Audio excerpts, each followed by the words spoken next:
Politicians have been using wedge issues that divide voters forever. Sometimes race, sometimes sexual orientation. This time, the culture war is over transgender issues, and it's just been elevated to the White House. The president speaking out against a controversial bill in the state of Florida. It's titled Parental Rights in Education. Critics call it the Don't Say Gay bill. Here's what it calls for. Quoting directly now from the legislation. A school district may not encourage classroom discussion about sexual orientation or gender identity in primary grade levels or in a manner that is not age appropriate or developmentally appropriate for students. It would also allow parents to sue any school that violates that rule, if you can figure out what the details mean. Supporters say it's about making sure parents know what their kids are being exposed to in school. Critics say parental rights is being weaponized to marginalize gay and transgender students. President Biden tweeted on the issue today saying, "I want every member of the LGBTQI+ community, especially the kids who will be impacted by this hateful bill, to know that you are loved and accepted just as you are. I have your back, and my administration will continue to fight for the protections and safety you deserve." One measure gaining steam in Florida's Republican-controlled legislature.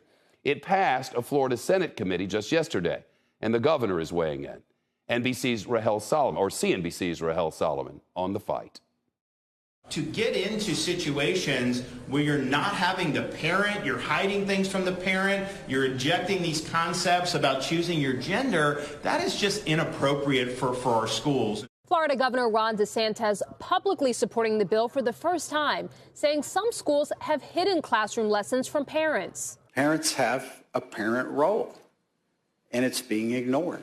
Republican State Senator Dennis Baxley is a sponsor of the Senate bill. I don't think teachers' role is to have discussions about sexuality with their own sexuality with these students. I think that's stepping out there too far. Critics say the bill stigmatizes and isolates LGBTQ people and threatens their mental health. Kids are gay. Kids are trans. Passing this bill does not make that any less true. It just denies them the tools and resources needed to not spend 18 years accepting themselves like I did. Their voice echoed by the White House. This is who these kids are, and these legislators are trying to make it harder for them to be who they are. At least 7 states have introduced bills to regulate LGBTQ issues in schools.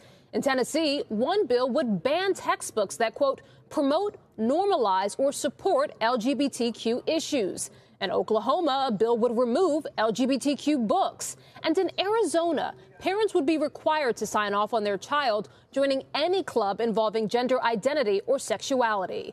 Today, Transportation Secretary Pete Buttigieg, who's raising twins with his husband, calling the bill dangerous. Chasten, my husband, pointed out that, you know, if our kids someday, some Monday morning come into class and you know, kids are sitting around, the teacher's got the morning circle talking about how everybody's weekends went, and one of them says, I had the best weekend with my dad's.